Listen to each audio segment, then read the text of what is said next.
Y'all recall when Patrick Beverly went to jail? Patrick Beverly accused of choking, punching his sister in the eye before assault arrest.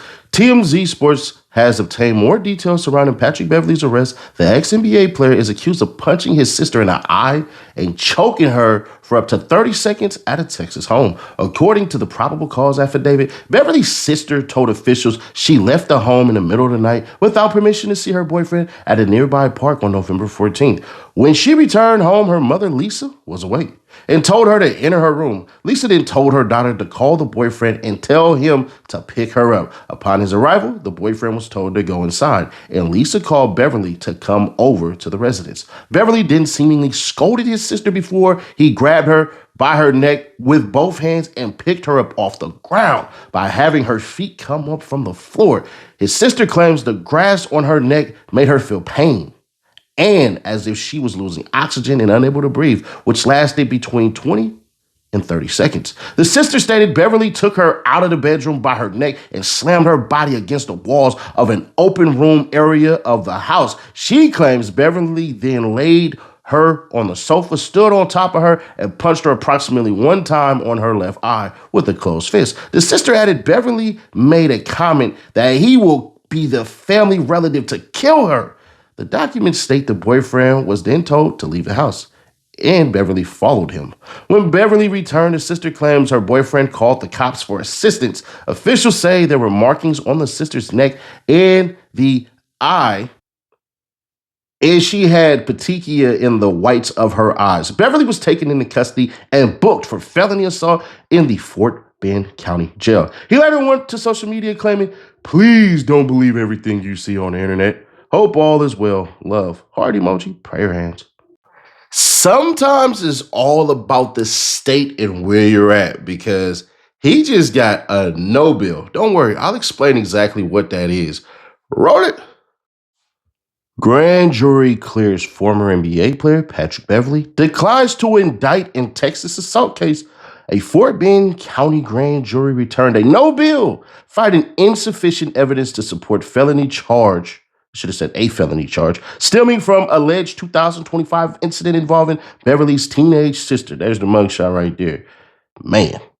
A Texas grand jury declined to indict former NBA player Patrick Beverly in connection with the November 2025 incident at his home, returning what is known as a no bill, meaning jurors found insufficient evidence to support criminal charges. The decision came earlier Monday in Fort Bend County outside Houston, where prosecutors had presented evidence related to a felony assault allegation. Beverly's attorneys, Rusty Harden and Laquita Guayones-Hollins, who we know as a lady that's representing Patrick Clark, said the grand jury's decision enforces that the charges are now behind him and issued a statement following the outcome. Several months ago, we said that when all the information was in, when a grand jury could hear all the facts of this case, Patrick Beverly would be cleared of all charges.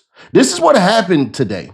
When a grand jury sitting in Fort Bend County no-bill Patrick, effectively ending the case, Patrick wants everyone to know that he would never do anything to harm his sister, and that he is very grateful that the grand jury, has recognized that with their no-bill, he is thankful for all who prayed for him and supported him during this time. He is glad that the process was allowed to work as it did, and his hope is that with these charges behind him now, his name and reputation will be restored.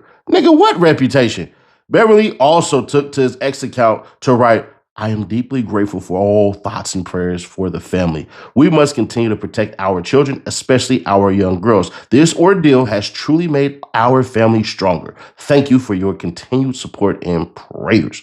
Beverly, 37, has been arrested early in November 14, 2025, and charged with third-degree felony assault on a family member or household member by impeding breath or circulation, according to law enforcement. A probable cause affidavit signed by Fort Bend County Sheriff's Deputy Miguel Ramirez alleged the incident began around 3:50 a.m. when Beverly's 15-year-old sister returned home after sneaking out to meet her boyfriend. Their mother, Lisa Beverly, called Beverly to the residence. The affidavit said the affidavit alleged that Beverly assaulted his sister by grabbing her by the neck and carrying her into another room, then punching her in the eye. Beverly was initially taken into custody following the incident and charged with the felony offense. Again, a grand jury's decision to return a no bill means jurors determined prosecutors did not present sufficient probable cause to formally indict Beverly, effectively halting the criminal case against him. Beverly, a Chicago native, played 12 seasons in the NBA and was known for his defensive intensity, with stints including the Houston Rockets, Los Angeles Clippers, and Chicago Bulls.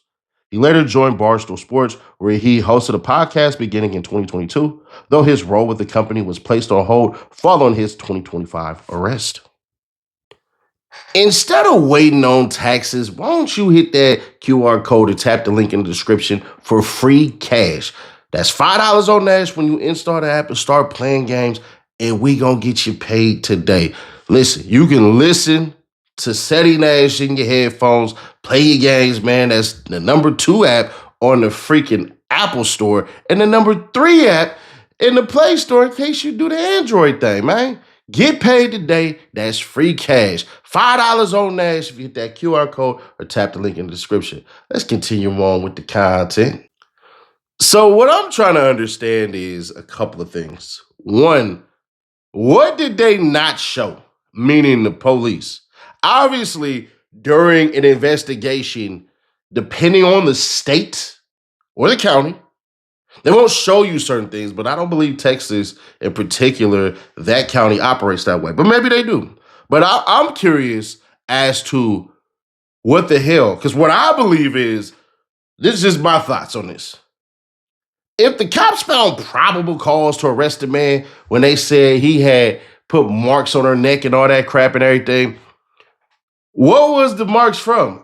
I think more than likely the jury led with the adult in the room over the disaffected, rebellious malcontent of a teenage little girl.